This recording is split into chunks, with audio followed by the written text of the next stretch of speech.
فَإِنْ آمَنُوا بِمِثْلِ مَا آمَنْتُمْ بِهِ، پھر اگر وہ ایمان لائے جیسا تم ایمان لائے ہو، یعنی صحابہ کرام جیسا ایمان، فَقَدْ اهْتَدَوْا، تو وہ ہدایت پا گئے، وَإِنْ تَوَلَّوْا، اور اگر وہ منہ پھیر جائیں اور فرقہ واریت میں پڑ جائیں، فَإِنَّمَا هُمْ فِي شِقَاقٍ، تو یاد رکھو کہ وہ ہٹ درمی میں پڑ گئے ہیں، فَسَيَكْفِيكَهُمُ اللَّهُ، پس ان قریب تمہیں ان کی طرف سے کافی ہو جائے گا اللہ، وَهُوَ السَّمِيعُ الْعَلِيمُ، اور وہ سننے والا جاننے والا ہے۔ صبغۃ اللہ، اللہ کا رنگ، ومن احسن من اللہ صبغہ، اور اللہ سے اچھا رنگ کس کا ہے، ونحن له عابدون، اور ہم اسی کی عبادت کرنے والے ہیں۔ قل اتحاجوننا فی اللہ وہو ربنا وربکم، اے نبی صلی اللہ علیہ وسلم ان سے کہہ دیجئے کیا تم اللہ کے بارے میں ہم سے جھگڑتے ہو، حالانکہ وہی ہمارا رب بھی ہے اور تمہارا رب بھی، یعنی ہم تو یہی کہتے ہیں کہ ایک اللہ کی عبادت ہونی چاہیے۔ وَنَحْنُ لَهُ مُخْلِصُونَ، اور ہم سب اسی کے لیے خالص ہیں، یعنی اپنی بندگی کو، اپنے اعمال کو، اپنے کاموں کو ہم اللہ کی خاطر کرنے والے ہیں۔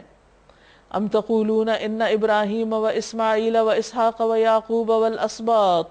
یا تم کہتے ہو کہ ابراہیم، اسماعیل، اسحاق اور یعقوب اور اولاد یعقوب کانوا ھودا او نصارا،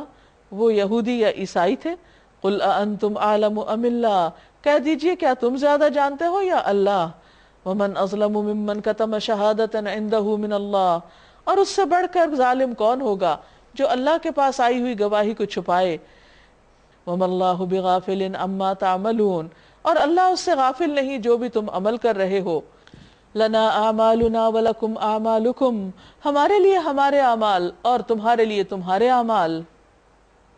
تلک امۃ قد خلت لہا ما کسبت ولکم ما کسبتم، یہ ایک امت تھی جو گزر چکی، ان کے لیے وہ جو انہوں نے کمائی کی اور تمہارے لیے وہ جو تم نے کمائی کی، یعنی ہر شخص اپنے اعمال کا خود ذمہ دار ہوگا اور اس کو وہی ملے گا جو اس نے کوشش کی ہوگی۔ وَلَا تُسْأَلُونَ عَمَّا كَانُوا يَعْمَلُونَ، اور تم نہ پوچھے جاؤ گے ان چیزوں کے بارے میں جو وہ کرتے رہے، یعنی ان کے اعمال کی ذمہ داری تم پر نہیں، ان کا حساب تم سے نہ ہوگا۔ وَآخِرُ دَعْوَانَا أَنِ الْحَمْدُ لِلَّهِ رَبِّ الْعَالَمِينَ۔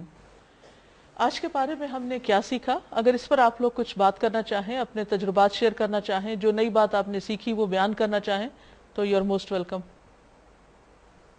آج یہ آیت 82 میں دیکھ رہی تھی کہ اللہ تعالیٰ نے جو میثاق لیا ہے بنی اسرائیل سے اور اس میں جو کام کرنے کا حکم دیا اور ان کی ترتیب میں والدین کے ساتھ احسان کا سلوک، یتیموں مسکینوں کے ساتھ اور قریبی رشتہ داروں کے فوراً بعد اللہ تعالیٰ نے یہ بیچ میں منشن کیا ہے کہ وَقُولُوا لِلنَّاسِ حُسْنًا، یعنی لوگوں کے ساتھ اچھی اور نرمی کی بات، اور اس کے بعد کہا گیا ہے کہ اقیموا الصلاۃ وآتوا الزکوٰۃ، یعنی کہ یہ لوگوں کے ساتھ اچھی بھلی بات کا درجہ جو ہے کتنے اہم کاموں کے بیچ میں آ رہا ہے جس کو ہم اتنی اہمیت نہیں دیتے، تو اس کی اہمیت کا پتہ چل رہا ہے کہ نماز اور زکوٰۃ اور والدین کے اور رشتہ داروں کے جو حقوق ہیں اس کے درمیان میں یہ کہا گیا ہے کہ لوگوں کے ساتھ اچھی اور نرمی کی بات کہی جائے۔ یہ بعض اوقات بہت سے اچھے کام کرتے ہیں لیکن ساتھ ہی بات اچھی نہیں کرتے۔ ہم بنی اسرائیل کے واقعے میں دیکھتے ہیں کہ کس طرح ان کو اللہ تعالیٰ نے ایک حکم دیا کہ وہ گائے کو ذبح کریں، اور انہوں نے اس میں اتنا تردد کیا، اتنے سوالات کیے کہ وہ شو کر رہے تھے کہ ہم اس کو کرنا چاہتے ہیں، لیکن دراصل ان کے دل میں تھا کہ وہ یہ حکم ماننا ہی نہیں چاہتے تھے۔ تو اس میں ہمیں پتہ چلتا ہے کہ اللہ تعالیٰ کتنا، مطلب کہ قرآن میں کس طرح سے انسان کی نفسیات بیان کی گئی ہے، اور کتنا اچھے طریقے سے ہمیں پتہ چلتا ہے کہ یعنی اللہ تعالیٰ انسان کی ساری حجت بازیوں کو بھی جانتا ہے، اور انہوں نے بھی جتنے سوال کیے اور جو کچھ انہوں نے کہا وہ سب کچھ کھول کے بیان کر دیا گیا، وہ بھی کھول کے نکال کے رکھ دیا گیا کہ یہ کیا تھا انہوں نے۔ اب ہزاروں سال پہلے کی بات ہے لیکن قرآن میں ان کا یہ طرز عمل ساری دنیا کے سامنے ہے،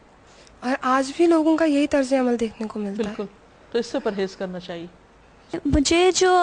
آج کے پارے سے ملا، even though you've just done one para, لیکن اس میں ایک اسلام کی بیسک سمری ہمارے سامنے آ گئی ہے،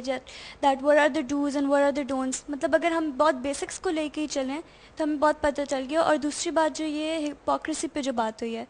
وہ اٹس ویری کامن